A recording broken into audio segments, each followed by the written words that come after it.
What's up, football fans? You are listening to First Down Friday, your go-to for previews, predictions, breakdowns, and more. I'm your co-host, Tucker Moore. I'm joined by my partner in crime, Johnny Most Def Felder. Most definitely. What's going on, man? How you doing, man? I'm just living, just cooling and maintaining. How about you? I'm just ready for another week of football, man. Aren't we all, though? Yeah, last week it was our first show. I'm glad you guys tuned in. Me personally, I had a pretty rough week of predictions. I went 2-5. We'll give a little recap of those games. Yeah. I know it's Friday. You guys have already moved on, but just getting into some of these games. First and foremost, Tennessee, Georgia, an early contender for game of the year. It has to be it's literally no doubt back and forth. And when it came down to the nitty and gritty, Tennessee just had kind of folded. Not kind of, they folded. Yeah. That I'm sure that kicker had a rough night on campus, but Lord have mercy. What a game that was. Moving on, we had LSU, Florida. Another failed pick of mine. I thought they maybe had it in them. If DJ Lagway didn't throw 5 picks, maybe they would literally.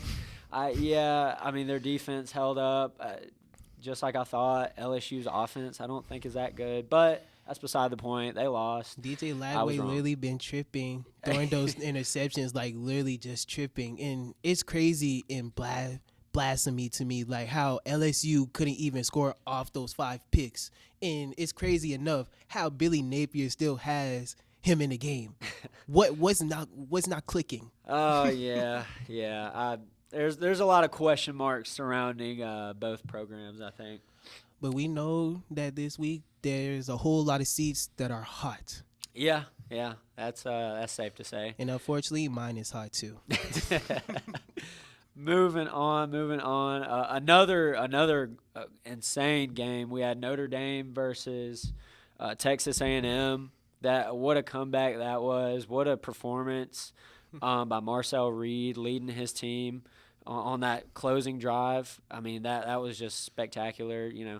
Notre Dame starting off 0-2, not what they hoped for, obviously, but they had a tough 2-game stretch to open the year. I think they'll bounce back, but it was definitely not what they wanted out of that one. It's literally not what you expect from Notre Dame. Notre Dame, especially with these first 2 games coming in, just because so much people in the country as a whole expect them to go either 1-0, 2-0, but in this case, they're 0-2.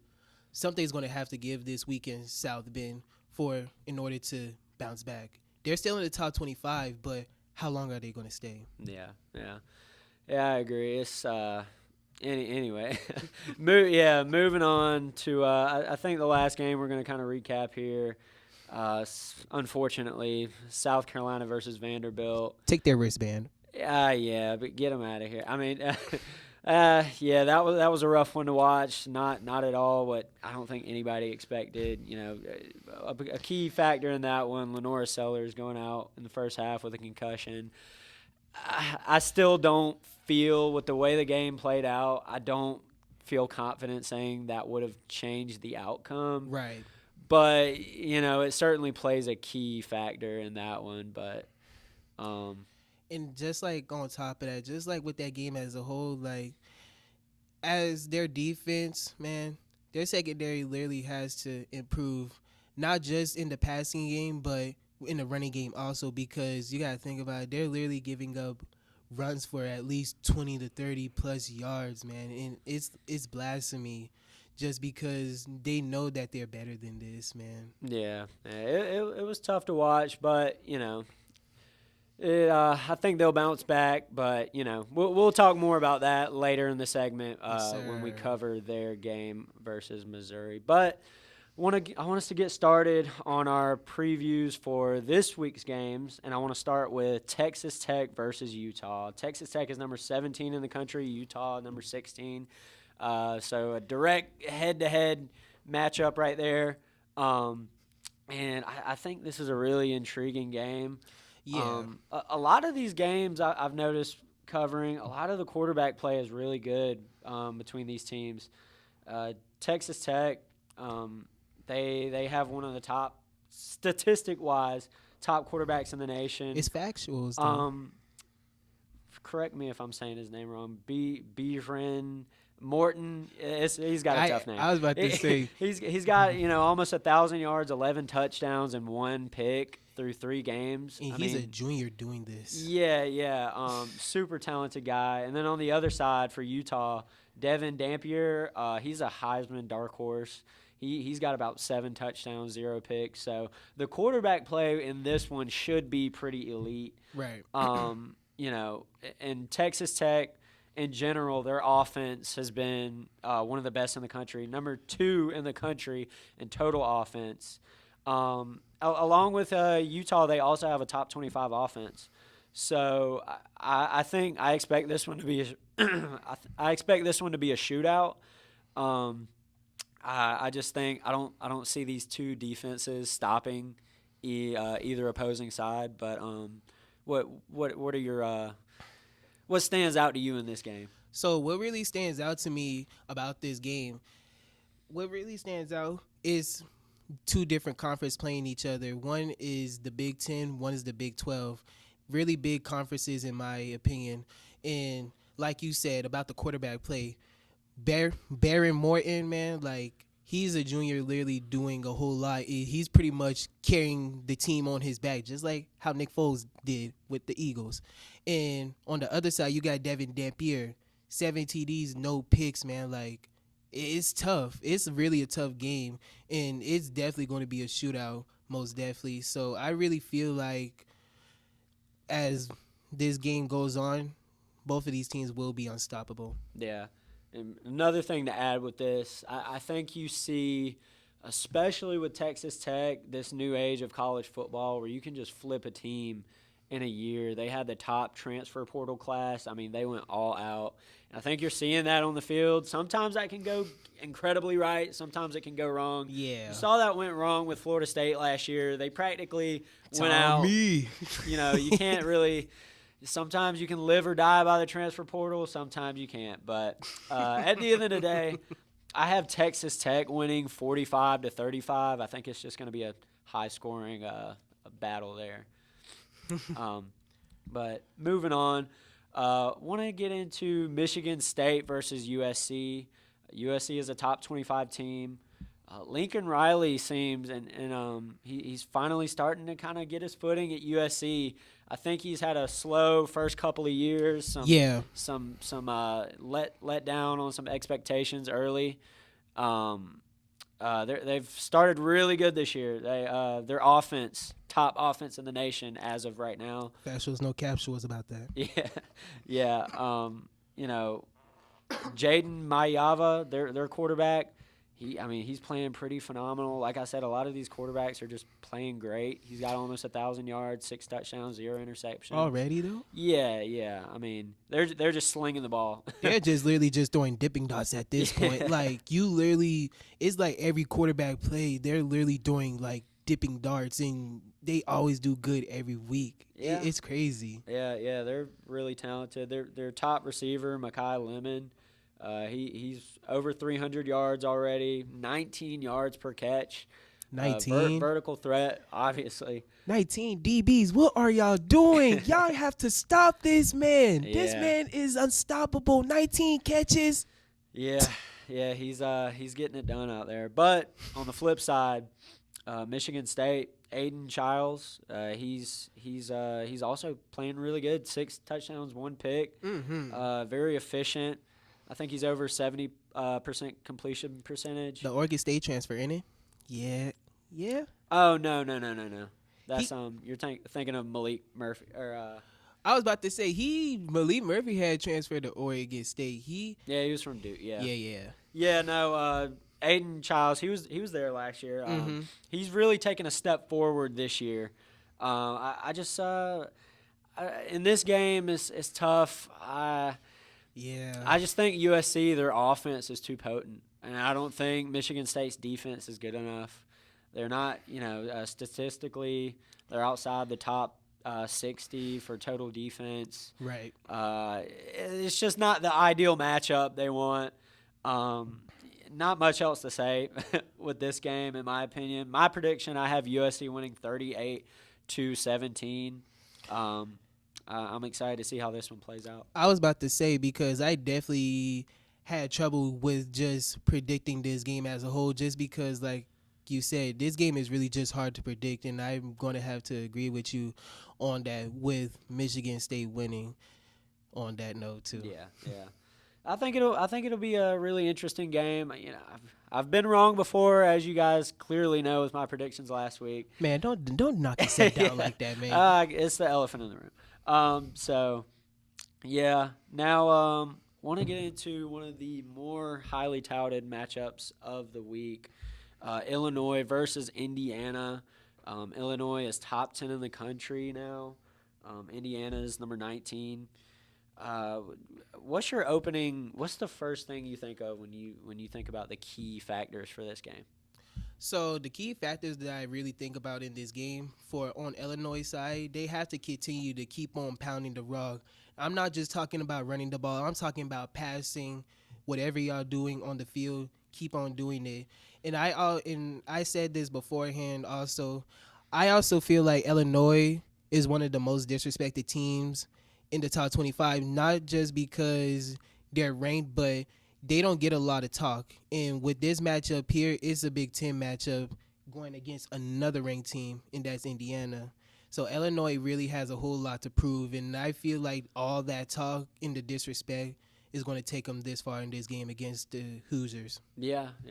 I think they're for sure a worthy opponent. I for Indiana in this game, looking at it, you know, granted, it's to start the year, they haven't had the craziest competition so far, but they're third in total offense so far this year, right? And they're also top 10 in total defense. So you're looking at a top 10 in both categories. And which is surprising. They kind of struggled on defense last year. That was kind of one of their downsides, but right. They're looking good on every facet this year, and I'm really excited to see how they play. On the flip side, Illinois, Luke Altmaier, he had a good year last year. He's came out and looked even better. He's, like I said, once again, 8 TDs, 0 picks, a lot of good quarterback play in these games. Talk to him nice, man. Yeah. They played really good so far. A couple weeks ago they beat Duke very, very good. They're just coming out hitting on all cylinders. And on the defense for them, they're starting linebacker Gabe Jacobs. He's got 3.5 sacks and 2 forced fumbles thus far. I think he's a key. He's an impact player in this game. You feel like I should be watching out for him too? Yeah. Circle him on your TV if you're watching. But yeah. But ultimately, I do have Indiana actually winning this game. Oh man, what's your prediction for it? I have them winning 30-24. I think it'll be a really good game. I just ultimately think they have the coaching advantage. I think they thus far, just look at the statistics. They've looked better on paper. Stats don't lie. Yeah, they don't lie. So that's what I have for them. What do you have for this one? I can agree with you on that. It's really going to be one of those close games, but my score prediction was different. It was going to be more like those 28-35 type of games, and I had Illinois beating them. Okay. Luke Altmaier, man, like, he's a dog. It could go either way, really. Truthfully, I'm excited to see it. You just like the way you're talking about Indiana defense is literally making me want to watch this game this weekend, man. So hopefully Indiana do something on defense against Luke Altmaier. Yeah, well, we will see you Saturday. All right, that's going to do it for the first half of our predictions. We'll bring you 3 more games in the next segment. Yes, sir.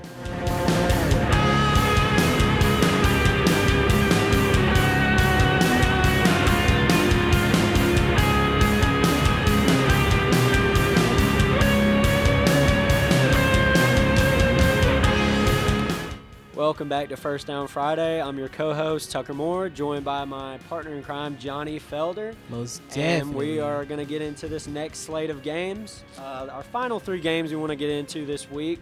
And I want to start with South Carolina versus Missouri. Yeah, I think we saw who South Carolina truly was last week. We saw the true colors. They ain't nothing to really hide. We saw the true colors. Yeah, I think we were all a little iffy first two games, and I think they just really got exposed last week. Getting into this game here though, it's really up to, in my opinion, the biggest key factor in this is Lenore's going to suit up for the Gamecocks. That's the biggest question that we have, honestly, on this podcast also, and then throughout the nation, like, is Lenore Sellers going to play? Yeah, I mean, to be honest, after watching last week's game, without him, I really don't think they have a fighting chance.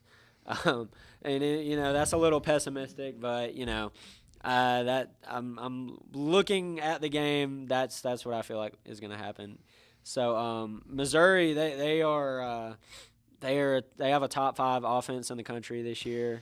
Bo Prabula, man, like, oh yeah, he's Penn State transfer. He's played really good. I think Penn State's wondering if they let the wrong guy go because Bo is most definitely playing Bo ball. Yeah. Oh yeah.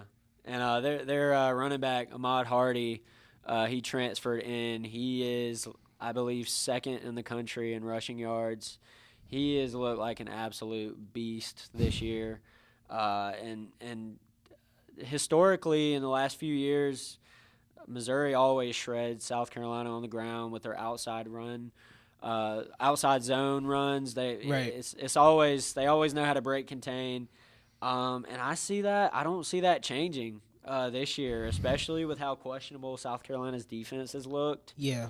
They got exposed by Vanderbilt's run game last week, so I don't really see them slowing that down much. Overall,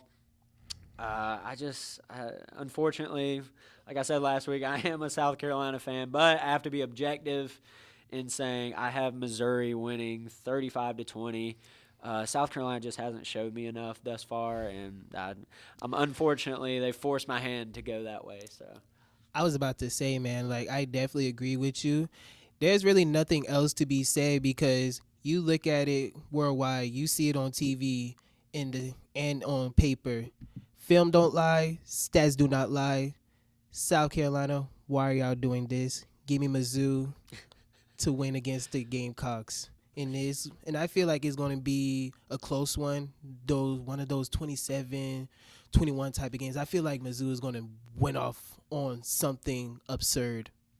Yeah. Well, that's a little optimistic, but we'll see. We'll see. I'm excited regardless. I know that ain't rhyme, but I tried. That's all right. But moving on, I want to talk about Michigan and Nebraska. This is a huge game, huge game. Big Ten. Really exciting game. We have two of the more promising young quarterbacks in the nation. Bryce Underwood, the highly touted number 1 overall player in last year's class. He's come in, and I'll say watching him, he struggled a bit. Coming in, I don't think you should expect a true freshman to come in and just shred defenses. But he's looked a little rusty. He's got 2 touchdowns on the year. Right. 1 pick.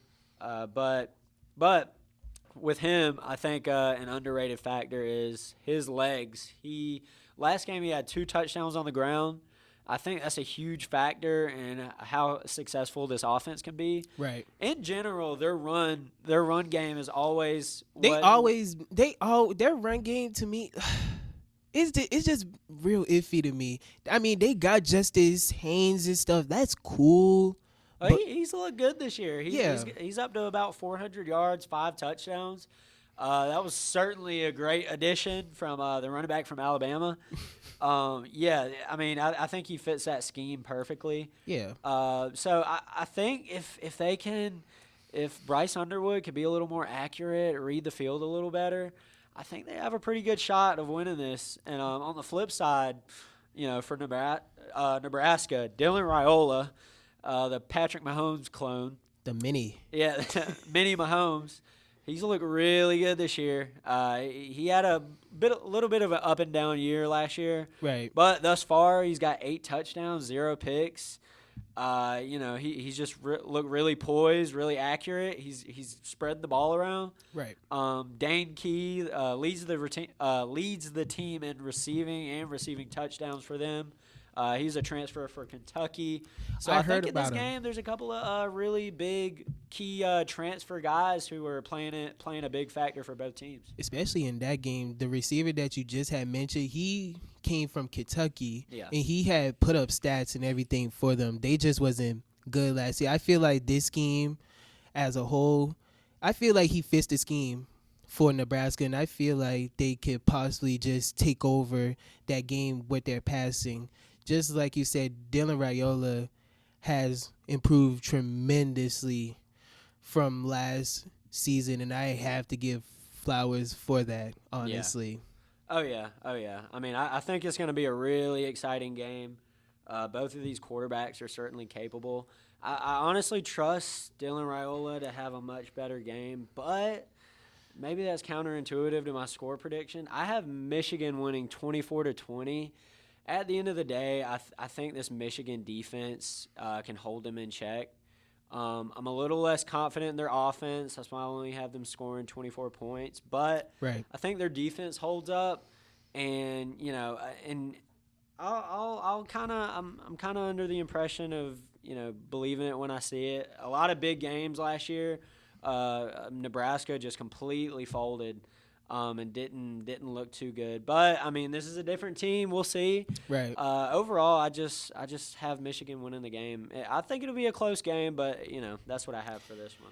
I was about to say, I say the same thing. I agree with you. Just as long as Michigan can stay consistent. Yes, I said it. Consistent. If Bryce Underwood can complete his passing with a whole lot of accuracy, if they can flow as an offense as a whole, their defense ain't the problem. It's just the offense that's just iffy. If they can flow, then they have no problem with smooth sailing through Nebraska. I agree.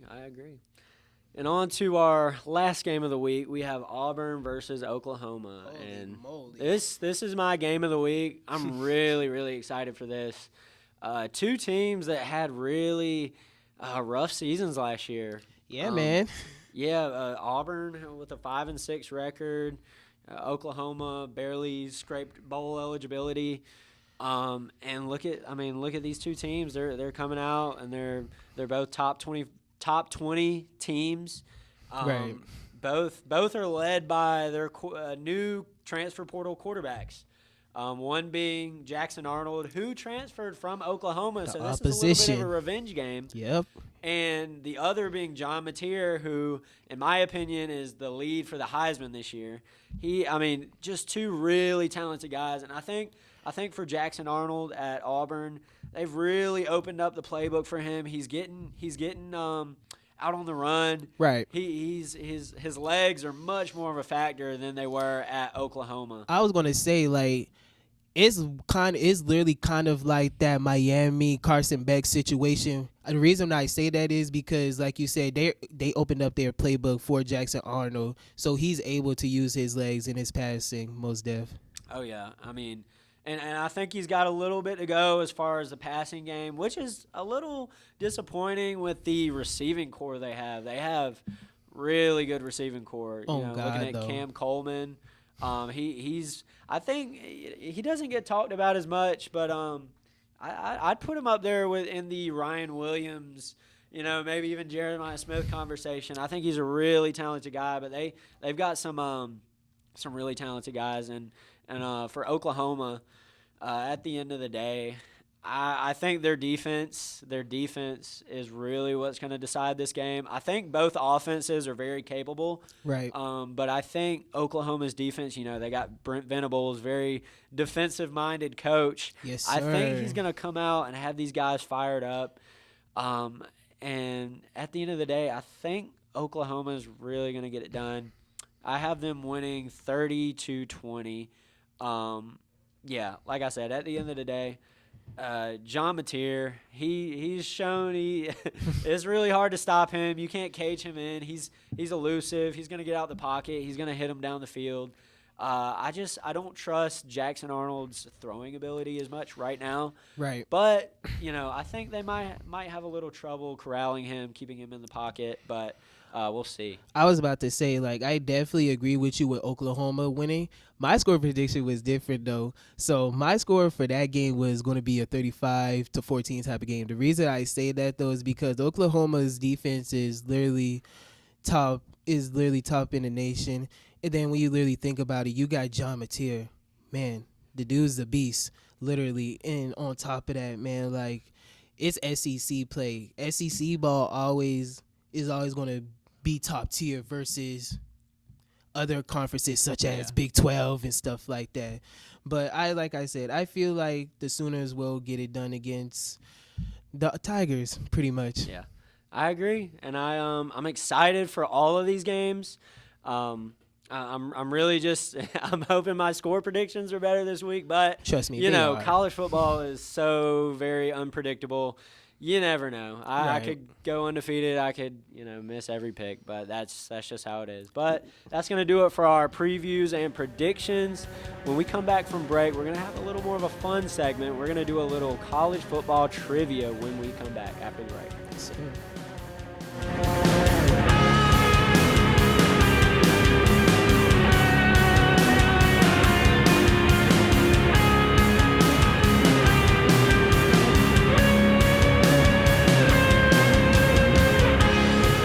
back to First Down Fridays. I'm your co-host, Tucker Moore, and I'm joined by Johnny Felder. Yes, sir. Now we're going to get into a little bit of trivia, folks.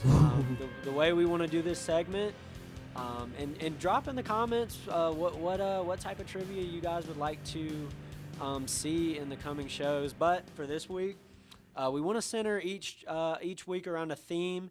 And this week, we're going to do obscure mascots. So what we're going to do is we both brought in 3 different kind of relatively unknown mascots, some tricky ones, and we're going to kind of do it, the first one being easier, second one a little more hard, and then the third one should be a little more difficult.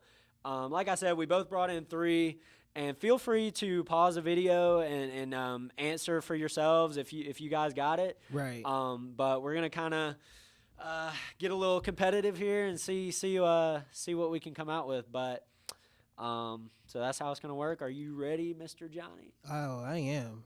All right. And and by the way, the way it's going to work is I'll name the mascot, and he will have to guess the school that is associated with that. All right, you ready? Yes, sir. All right. First option, the Green Wave. The Green Wave. They just played a game this weekend. Give me Tulane. Oh, there you go. You can't listen. Very nice. Well, it's kind of a few years ago that may have been the hard one, but I think they've kind of stepped up in relevancy. So right. All right. All right. You go ahead. We'll alternate. All right. So I'm going to give you a pretty easy team. The Longhorns. Okay. What a softball. Texas. Okay. Yeah, that's a real softball. All right. If any of you did not get that at home, you might want to turn this podcast off. Just please turn it off. I'm just kidding. But all right, for the second option, this one's going to be a little harder. I think it's still pretty. I think all of these are relatively manageable. But anyways, the second one will be the Aztecs. Ooh, real. You gave me something real shaky. All right, if I have to put my best educated guess, it had to be the San Diego State Aztec. You got it. That's good. All right. Now that's good. That was. I figured you could get that one. That was. I pulled that one out a little bit. I just going through. I think I saw their score this past week. I was like, the Aztecs. That is pretty weird. Oh man. I don't think about that, but okay, that's very good. Very good. So you go ahead with your second. All right. So the second one that I have is the University of Southern Illinois.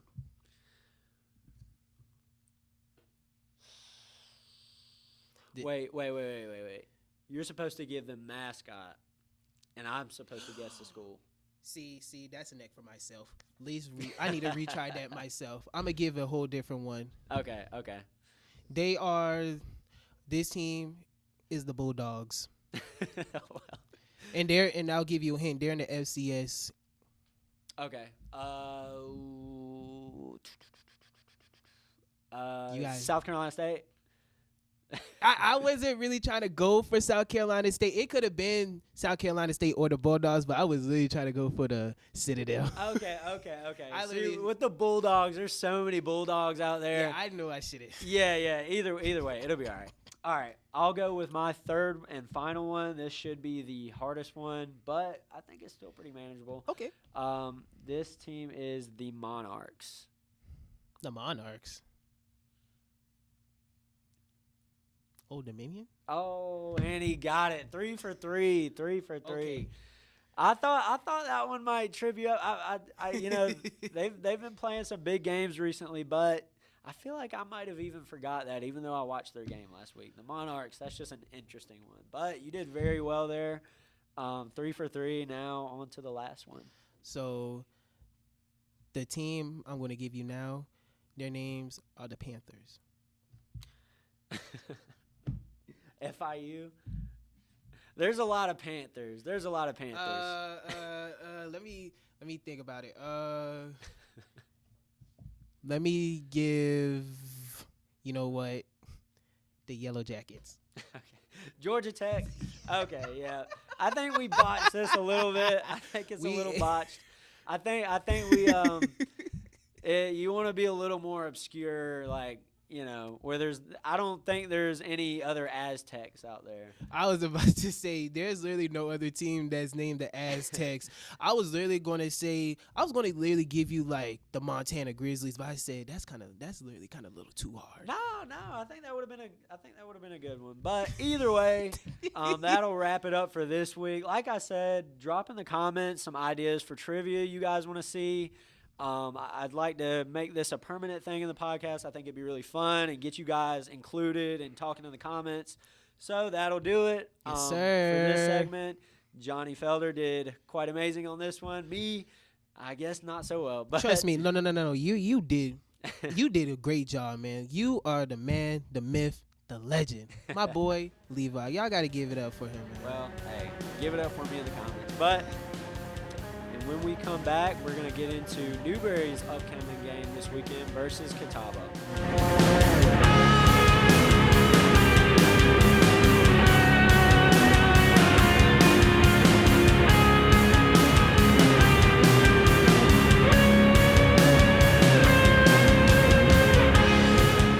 Welcome back. I am your host, Johnny Felder, and I am here tossing the ball back to my boy, Levi.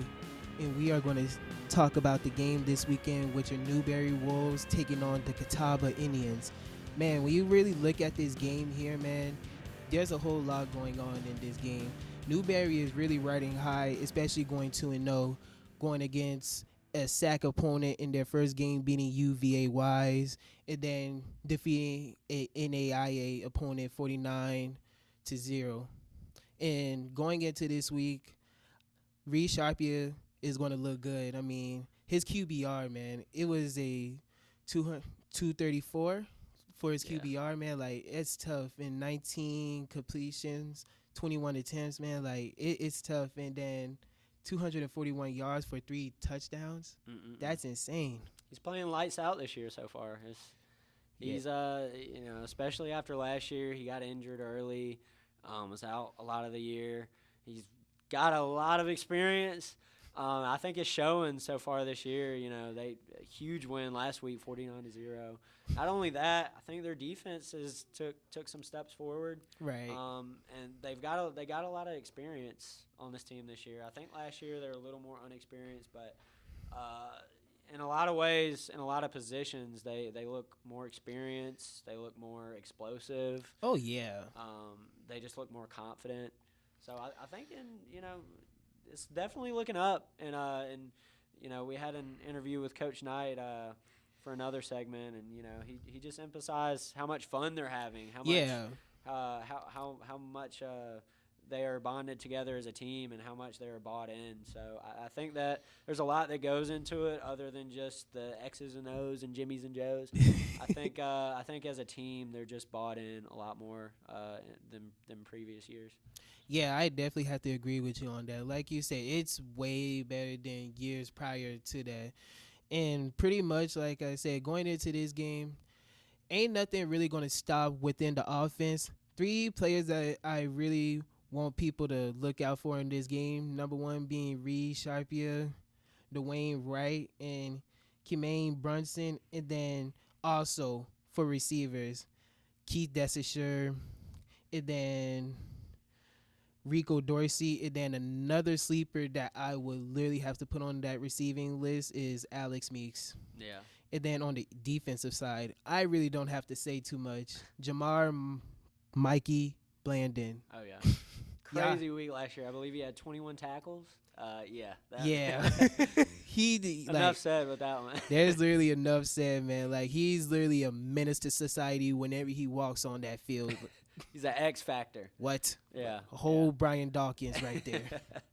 That's right. Well, I think they're going to have a great game this week. Hopefully they come out with a win, start 3-0. But anyways, that'll be all for this week, guys. That's all we have for you. Thank you guys for tuning in. We'll be back next week to break down all the action from the weekend. So be sure to subscribe so you don't miss an episode. We'll see you guys next Friday for your favorite college football fix. Sir.